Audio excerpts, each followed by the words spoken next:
मेरा नाम मुजम्मिल 16 SP पाकिस्तान का रहायशी हूँ। 12 जनवरी 2024 को मेरी हमशीरा का कत्ल हुआ था। आरिफ वाला में कत्ल करने वाला मेरा सगा मामू का बेटा मेरा बहन। शादी हुई थी 5 अगस्त 2023 को। शादी के कुछ अरसा बाद ही इनका आपस में लड़ाई झगड़ा होना शुरू हो गया। मुलज़म तैमूर ताज गैर औरतों से ताल्लुकात रखता था। हमशीरा इससे ऐसा करने पर मना करती थी। इसी बिना पर वो इसे मार पीट करता था। हमशीरा से उसने मोबाइल भी ले लिया। 5 माह ही गुजरे थे, मतलब उसने ये कदम उठाया। उसके दरमियान में हमशीरा के हमसे ये बात ना हो सकी। वो इधर मिलवाने लाता था हमसे, लेकिन वो खुद साथ आता था, वो हमसे बात करने नहीं देता था। तो मोबाइल वगैरह भी उससे ले लिया, बहाने से उसने ले लिया और हमसे बात ना करने दी। लेकिन हमशीरा ने तंग आकर हमें कॉल की। 12 जनवरी को मुझे कॉल की, पहले भी कॉल वगैरह आती रही। 12 जनवरी को कॉल की उसने और कहा कि असल कायक मुझे बताए और कहा कि मुझे आकर ले जाए। मैं अपने ताया और चाचा के साथ हमशीरा को लेने चला गया आरिफ वाला में। आरिफ वाला पहुंचा उनके गाँव, तो उन्हें इतला मिली। वो आरिफ वाला बाज़ार चला गया उसके लेकर, हमशीरा को लेकर। हम उसके पीछे बाज़ार गए, आरिफ वाला शहर में गए। उधर हमारी मुलाकात हुई, इस बारे में बात की। वो हमारी बात पर गुस्सा हुआ और कहा कि हम घर जाकर बात करते हैं। वैसे वो हमारे आगे आगे गाँव की तरफ चल पड़े। 21 भी गाँव उनका, गाँव की तरफ चल पड़े और हम उनके पीछे पीछे में हम सुनसान सड़क आए। उसने उस सुनसान सड़क की तरफ बाइक मोड़ी और हमशीरा को फायर लगाया, जो उसके दाएं बाजू को क्रॉस करके पेट में जाकर लगा। दूसरा फायर लगाया उस जो हमशीरा के सर पर लगा और आर पार हो गया और हमशीरा के मौका पर डेथ हो गई। बाद में पुलिस ने इन्वेस्टिगेशन की, सारे एविडेंस कलेक्ट किए और मुलज़म को हिरासत में लिया और मुलज़म ने इकबाल जुर्म कर लिया। मैं DPO Pakpattan captain retired Tariq Wilayat साहब का शुक्रगुजार हूँ, जिन्होंने मुकम्मल हिमायत की। और मैं DSP आरिफ वाला तारिक साहब का शुक्रगुजार। मज़ीद मेरी हुकूमत से दरख्वास्त है कि मुलज़म को इसके काफ़िर किरदार तक पहुँचाया जाए और हमें इंसाफ फराहम किया जाए। और मेरी बेटी का कत्ल हुआ, कत्ल किया मेरी घरदियां दे भतीजे ने। बहुत जुल्म किया जी।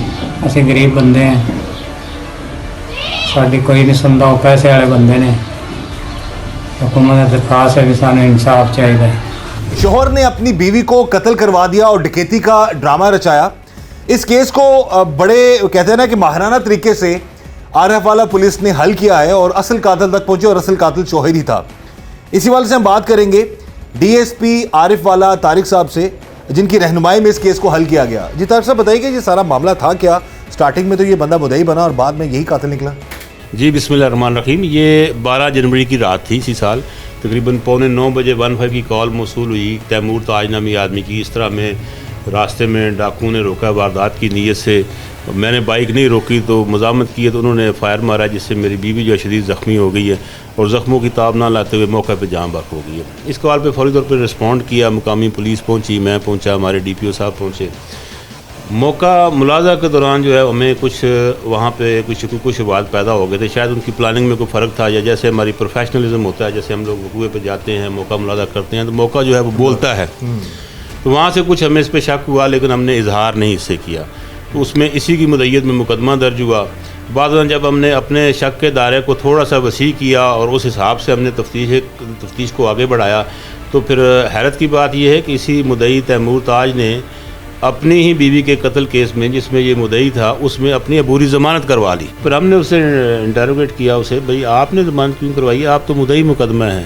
तो वो फिर वो आएँ बाएँ शाएँ करने लगा। उससे काफ़ी शुक्र शुबात जो है वो बढ़ने लगे। तो इसी तरह फिर जब तफ्तीश को मज़ीद दीगर ज़राए से वेरीफाई किया, उसमें जदीद टेक्नोलॉजी का भी इस्तेमाल किया। पुराने हमारे रवायती पुलिसिंग होती है, इलाके के लोगों को इंटरव्यू करना, लोगों से पूछताछ करना। वो फिर हालात सारे सामने इस तरह पर आए कि इसने खुद ही अपने घरेलू नाचाकी की बिना पर अपनी बीवी को कत्ल करके उस डकैती का ड्रामा रचाया और इसने इंतहाई अंदोनाक वाक़या पेश आया। आवाम में बड़ा खौफ व हरास पैदा हुआ, लेकिन अल्हम्दुलिल्लाह हमारे DPO कैप्टन तारिक वलायत साहब, RPO मीर महबूब रशीद साहब की हिदायत पर, उनकी गाइडलाइन पर चलते हुए हमने इसको ऐसा तरीके से डील किया और इसको हमने ट्रेस आउट किया। और फिर एक वक्त वो आया कि इसने फिर साहब उसके रूबरू अपना कन्फेशन किया, अपना जुर्म तस्लीम किया और उसी मुकदमे में इसको चलान किया गया। इससे क्या वजह क्या बताइए कि क्यों मार दी बीवी को? बस घरेलू नाचाकी बताता है, लेकिन ये शादी कहीं और करना चाहता था, जो इसके दीगर ज़राए से बात कहीं और शादी करना चाहता था। अपनी पहली बीवी से जान छुड़ाना। पहली बीवी से जान छुड़ाना। पहली बीवी से बच्चे कितने थे इसके? नहीं, बीवी अभी इसकी प्रेग्नेंट थी। अच्छा। प्रेग्नेंट थी, अर्ली स्टेज पे थी। शादी कितना अर्सा हुआ था? शादी को तकरीबन साल एक हुआ था जी। 1 साल हुआ था। 1 साल के दौरान ही इसने अपनी बीवी को किसी और के लिए कत्ल कर दिया। HRCP की 2020 की रिपोर्ट के मुताबिक तकरीबन 90% ख़वातीन पाकिस्तान में डोमेस्टिक वायलेंस का शिकार होती हैं और ये वो केसेस हैं जो कि रजिस्टर्ड हैं और 0.4% केसेस रजिस्टर होते हैं। اس کی کیا وجہ ہے؟ ہم اس کی وجہ پر جب غور کرتے ہیں تو پتہ چلتا ہے کہ سب سے پہلی وجہ ہمارا پیٹریارکیل سسٹم ہے، یعنی جو ہم مرد کو عورت پر فوقیت دیتے ہیں اور اس کا ناجائز فائدہ اٹھاتے ہیں۔ تو ایک سب سے بڑی وجہ تو یہی ہے، ڈسکریمنیشن ہے، یعنی عورت اور مرد میں جو ڈسکریمنیٹ کیا جاتا ہے، عورت کو ایک لیول نیچے رکھا جاتا ہے اور اس کی وجہ سے اس کو اپنا سب آرڈینیٹ فیل کرایا جاتا ہے۔ تو اس کی وجہ سے عورت جو ہے وہ اپنے آپ کو ہمیشہ ڈپینڈنٹ اور سبمسو محسوس کرتی ہے اور پھر وہ اپنے لیے آواز نہیں اٹھا پاتی۔ اسی طرح سے اور بھی بہت سی وجوہات ہوتی ہیں جس میں کہ آپ اگر دیکھیں تو لیک آف اویئرنیس ایک بہت بڑی وجہ ہے، یعنی عورتوں کو پتہ ہی نہیں ہوتا کہ ان کے کیا حقوق ہیں، ان کو صرف وہی پتہ ہوتا ہے جو کہ اس سوسائٹی نے انہیں بتایا ہوتا ہے کہ وہ مرد کی غلام ہیں اور اس کی مرضی سے انہوں نے چلنا ہے۔ اس کے علاوہ عورتیں ڈپینڈنٹ ہوتی ہیں، ڈپینڈنٹ ہونا بھی ایک بہت بڑا اہم پوائنٹ ہے، یعنی جب وہ فائنینشلی اور ایموشنلی ڈپینڈنٹ ہوں گی تو پھر وہ اپنی مرضی کہیں بھی پریکٹیکلی نہیں اپلائی کر سکتی اور اسی وجہ سے وہ وائلنس کو، تکلیف کو، ہر چیز کو برداشت کرتی چلی آتی ہیں۔ اور یہ سب وجوہات جو ہیں یہ لے کر جاتی ہمیں اس لیول پر کہ جہاں پر ہم برداشت کرتے چلے جاتے ہیں، فیمیلز خاص طور پہ جب برداشت کرتی چلی جاتی ہیں تو دوسرے شخص کو وہ انیبل کر رہی ہیں، یعنی اس کو پتہ چل رہا ہے کہ میں تو کچھ بھی کر سکتا ہوں، اور پھر جب وہ کچھ بھی کر سکتا ہے تو وہ لیول بھی آ جاتا ہے جب دوسرا شخص اس عورت کو قتل بھی کر سکتا ہے۔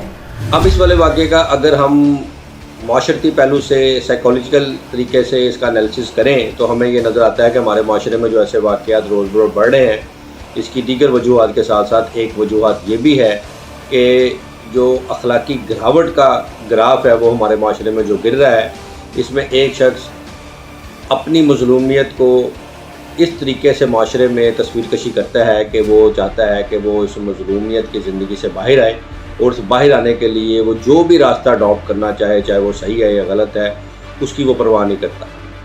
ایسے واقعات کی روک تھام کے لیے یہ بہت ضروری ہے کہ اس نقطہ نظر سے بھی معاشرے کی آبیاری کی جائے، لوگوں کی اویئرنیس، آگاہی کے لیے یہ واضح کیا جائے کہ اگر وہ اپنی اس مظلوم زندگی سے بھی چھٹکارا حاصل کرنا چاہتے ہیں تو اس میں قانون میں واضح طریقہ ہے۔ اگر خاوند بیوی سے خوش نہیں ہے اور وہ کسی صورت مسالت کی زندگی نہیں گزار سکتا تو وہ اس کے لیے اسے طلاق دے کر آزاد کر سکتا ہے۔ اس میں قانون فیملی لاء بہت کلیئر ہے۔ اور اگر اسی طرح عورت ظلم برداشت کر رہی ہے خاوند کا، اس کے ساتھ اس کا زندگی گزارنا ناممکن ہو چکا ہوا ہے، تو اگر اسے خاوند طلاق نہیں بھی دیتا تو وہ آزادانہ طریقے سے اپنے علاقے کی قریبی فیملی کورٹ میں جا کر خلا کی ڈگری حاصل کر کے آزادی حاصل کر سکتی ہے، نہ کہ اس حد تک گرا جائے وہ مرد اور عورت وہ اس بندھن کو ختم کرنے کے لیے ایک دوسرے کی جان لے لیں۔ ایسے واقعات کی روک تھام کے لیے معاشرے میں آگاہی پھیلانا بہت ضروری ہے، اور اس کے ساتھ ساتھ دیگر متعلقہ اداروں کو جو اس حوالے سے کام کرتے ہیں ان میں بھی اس چیز کے اوپر مزید کام کرنے کی ضرورت ہے تاکہ معاشرے میں ایسے جرائم کی روک تھام ہو سکے۔